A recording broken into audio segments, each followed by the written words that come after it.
Good morning, sir. This is our reporting for Colerex. Our topic is steering and sailing rules. Good day, everyone. I'm James Carl Garcia, section GTF-1, and today our group will discuss Part B, steering and sailing rules. These rules are very important in maritime navigation because they help maintaining safety at sea and prevent accidents or collision between vessels, ship travel in different weather conditions, sea conditions and traffic situation. So having proper rules and regulations is necessary to ensure that every vessel can navigate safely and responsibly. Steering and sailing rules are part of the international regulation followed by ships around the world. These rules guide mariners on how to operate vessel properly, especially when meeting another ship at sea, navigating in narrow channels, or traveling in areas with heavy marine traffic. By following these rules, the crew can avoid dangerous situation and protect not only ship itself but also the passenger, cargo, marine environment, and human lives. In our report, we will discuss 4 topics under steering and sailing rules. First is proper lookout, which explain the importance of continuously observing the surrounding, using sight, hearing, and navigation equipment to detect possible dangers early. Second is safe speed, which focus on maintaining a speed that is appropriate for the current weather, visibility, traffic, and sea condition to avoid accidents. Third, we will talk about the conditions for risk of collision to exist.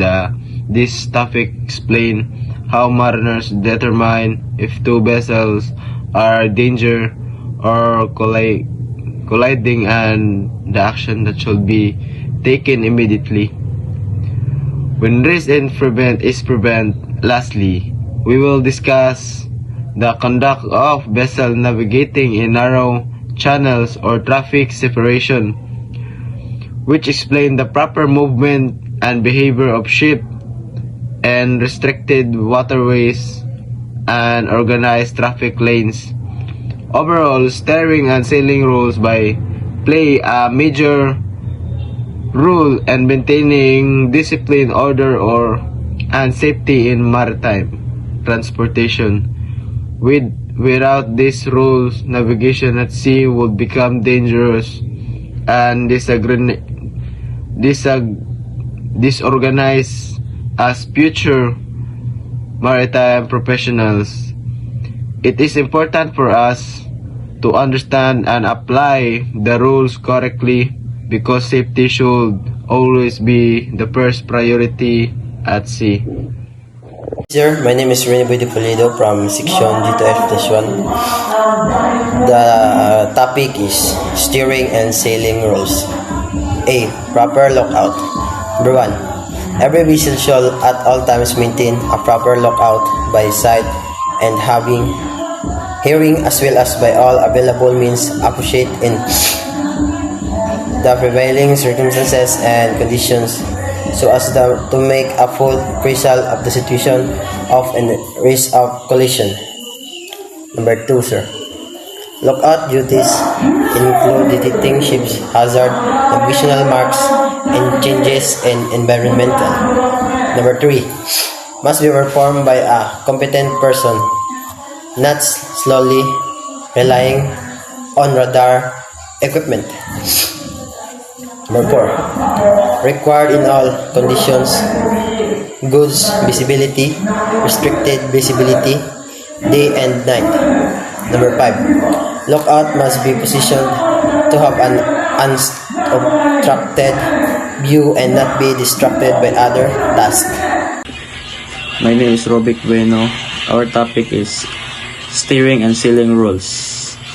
Ship speed. Rules of the Colorix International Regulation for Preventing Collisions at Sea. Mandates that every vessel must proceed at a speed at all times to take proper, effective and to avoid collision and to be stopped within an appropriate distance. There is no fixed speed change constantly based on the environment, visibility and vessel capabilities. The International Maritime Organization (IMO) divides the core assessment factors into two distinct categories: rules of vessel and additional criteria special for vessel and radar. Safe speed is the speed at which a vessel can properly take action to avoid collision and stop within appropriate distance under existing conditions. Under the International Maritime Organization regulation, Colorix, every vessel must proceed at safety speed at all times.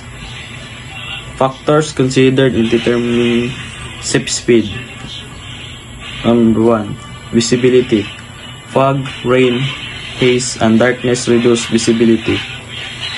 Lower visibility, slower safe speed. Number 2. Traffic density.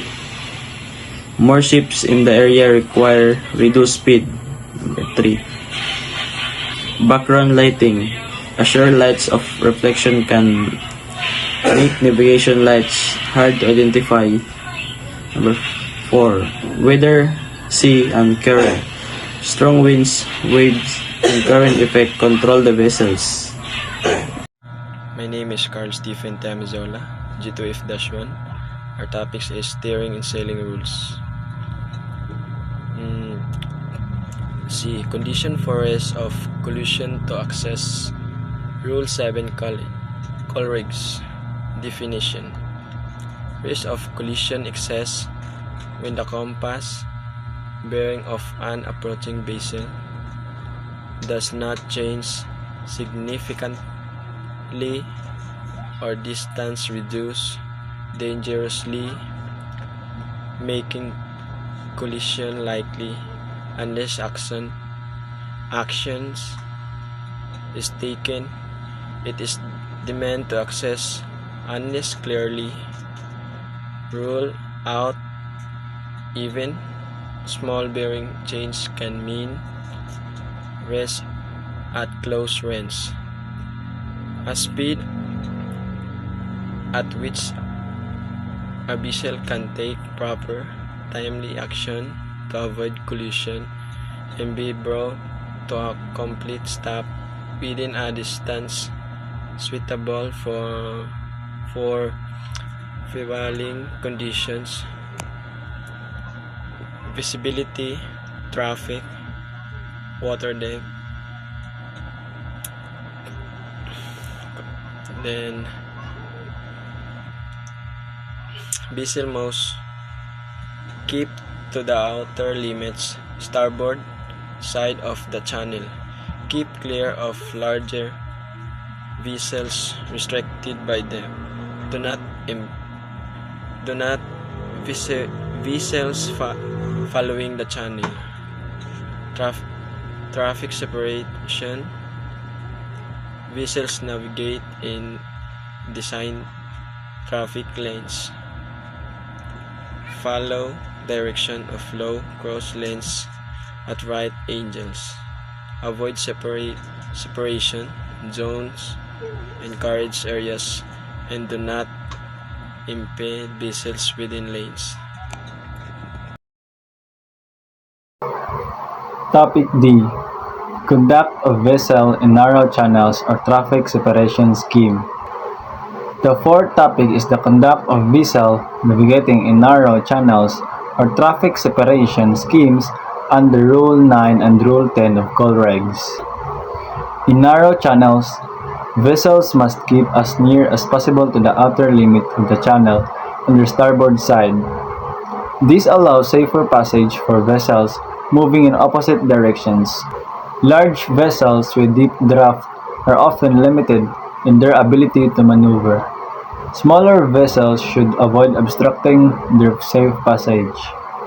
Crossing a narrow channel should only be done when safe and when it does not interfere with other vessels. Fishing vessels must also avoid blocking channels used by other ships. Traffic separation schemes, or TSS, are organized traffic lanes designed to reduce congestions and prevent collision in busy sea roads. Examples include the heavily traveled waterways and approaches to major ports. When navigating in a TSS, vessels must proceed in the correct traffic lane. Ships should follow the general direction of traffic flow. Crossing traffic lanes should be done at right angles whenever possible. Anchoring in traffic lanes should be avoided unless necessary. These rules improve traffic organization and reduce the possibility of accidents. For example, in busy international shipping routes, vessels traveling in opposite directions are separated into different lanes, similar to vehicles on highways. Failure to follow traffic separation rules may cause dangerous situations, confusion, or collisions. Good communication, proper lookout, and careful navigation are necessary when operating in narrow channels and traffic streams. In conclusion, the steering and sailing rules are essential for safe maritime navigation. Proper lookout helps detect danger early. Safe speed allows vessels to react effectively to emergencies. Understanding the risk of collision prevents accidents, while proper conduct in narrow channels and traffic separation schemes ensures organized vessel movement. Every seafarer has the responsibility to follow these rules carefully to protect lives, ships, cargo, and the marine environment. By applying the code regs correctly, mariners contribute to safer and more efficient navigation around the world. Thank you for listening and have a good day.